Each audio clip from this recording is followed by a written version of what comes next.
어떤 사람에게 말하고 싶으세요? 당연히 내 말을 잘 듣는 사람에게 말하고 싶겠죠. 만약에 내 말을 듣지 않는 사람이라면 어떨까요? 말하고 싶지도 않겠죠. 그런데 하나님께서는 좀 다른 말씀을 하십니다. 특별히 오늘 본문 말씀을 통해 우리에게 말씀하시는 하나님의 음성을 듣기 원합니다. 이 자손 얼굴이 뻔뻔하고 마음이 굳은 자니라. 내가 너를 그들에게 보내노니 너는 그들에게 이르기를 주 여호와의 말씀이 이러하시다 하라. 그들은 패역한 족속이라. 그들이 듣든지 아니 듣든지 그들 가운데 선지자가 있음을 알지니라. 인자야 너는 비록 가시와 찔레와 함께 있으며 정갈 가운데 거주할지라도 그들을 두려워하지 말고 그들의 말을 두려워하지 말지어다. 그들은 패역한 족속이라도 그 말을 두려워하지 말며 그 얼굴을 무서워하지 말지어다. 그들은 심히 패역한 자라. 그들이 듣든지 아니 듣든지 너는 내 말로 구할지니라. 와, 그들이 듣든지 아니 듣든지 너는 내 말로 구할지어다. 왜냐하면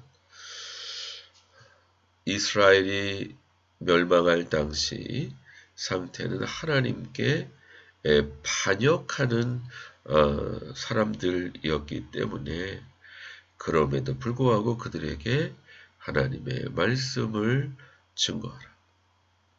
선지자의 사명은 자기의 말을 하는 사람이 아닙니다. 하나님의 말씀을 증거하는 사람인데 이스라엘 백성들이 이미 하나님을 배반하고 반역했기 때문에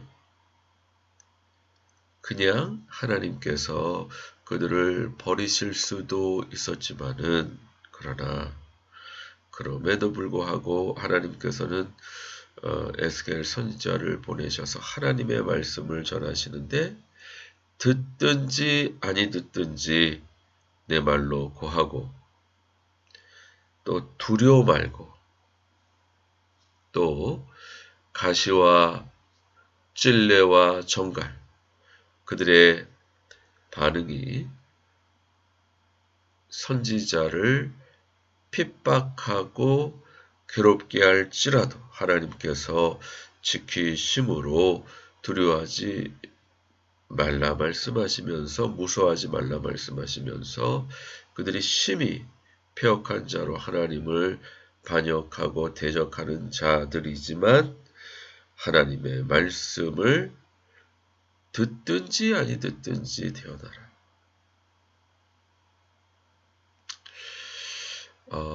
특별히 이 이사야 에스겔 2장 말씀은 하나님께 그 소명을 받은 말씀인데요.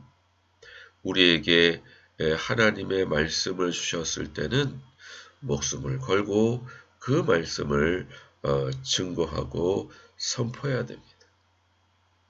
왜냐하면 우리에게 맡겨주신 사명이기 때문입니다. 사명은 우리의 목숨을 다하여 순종해야 되는 부분이죠. 너 인자야 내가 네게 이르는 말을 듣고 그 패역한 족속같이 패역하지 말고 내 입을 벌리고 내가 네게 주는 것을 먹으라 하시기로.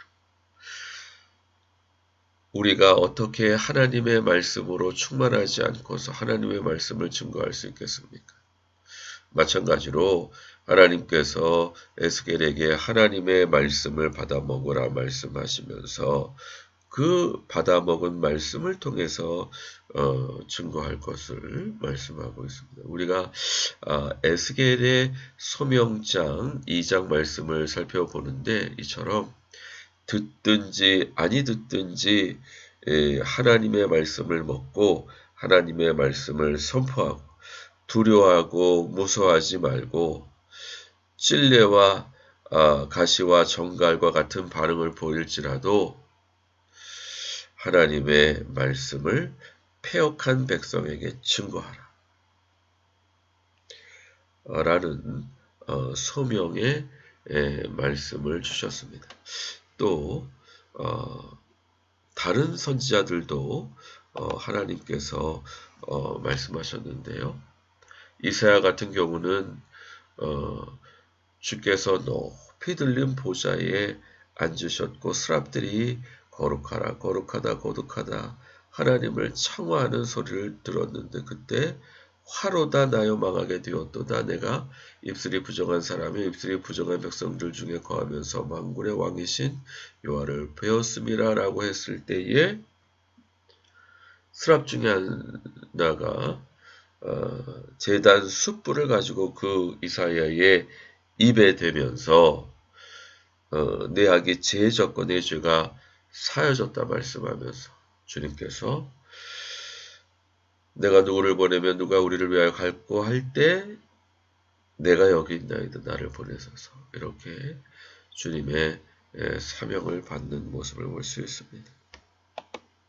또 예레미야 같은 경우도 주님께서 그의 손을 내밀어 그 입에 대시면서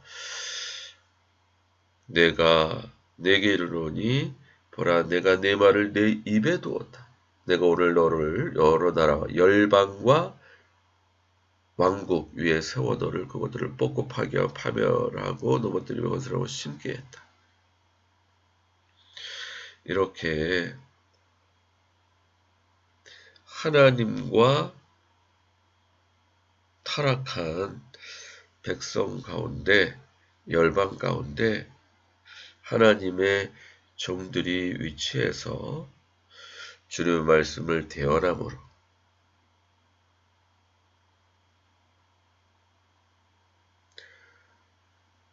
주님의 역사를 일으키게 하는 사명을 하나님의 백성들에게 주시는 것을 볼 수 있습니다.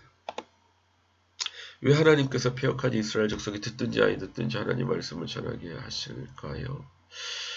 하나님의 사랑 때문인 것 같습니다. 하나님은 충분히 하나님을 배역한 하나님의 백성들을 버리실 수도 있었습니다. 그러나 그들을 어떻게든지 한 영혼이라도 구원하게 하시려고 듣든지 아니 듣든지 또 그 반응이 찔레와 가시와 정과가 같이 핍박한다 할지라도 주의 말씀을 증거하게 하시기 원하셨던 것 같습니다.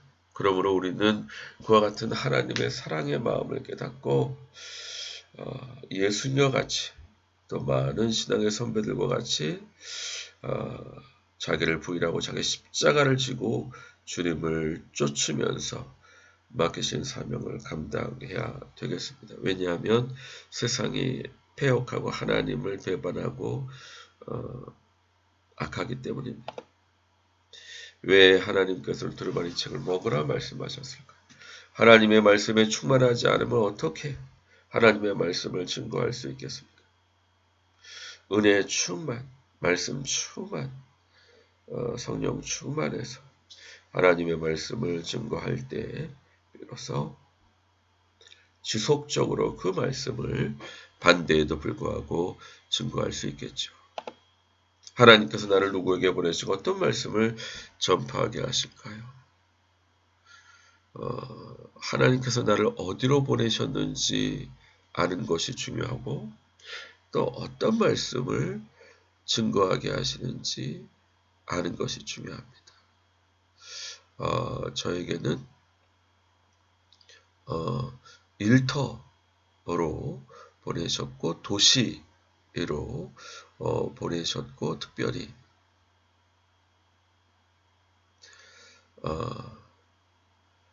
그 일터에 크리스찬들이 갱신돼서 주일날 교회에서뿐만 아니라 평일날 일터에서도 빛과 소금의 역할을 감당할 수 있도록 무장시키는 일터에 하나님의 나라가 오게 하는 하나님의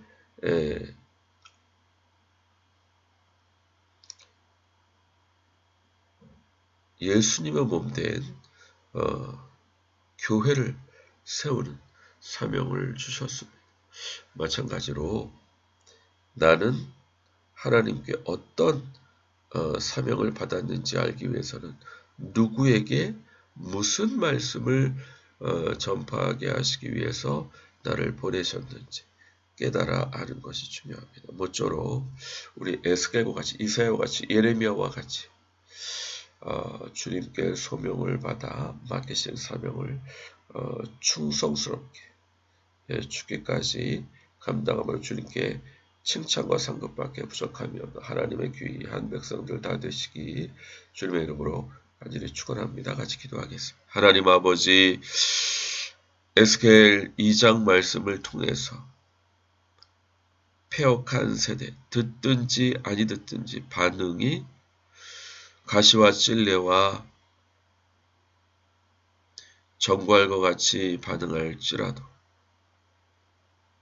주의 말씀을 대언하게 인도해 주시는 그것을 위해서 말씀을 먹으라, 두루마기를 먹으라 말씀하신 하나님의 음성을 듣게 인도해 주시니 감사합니다.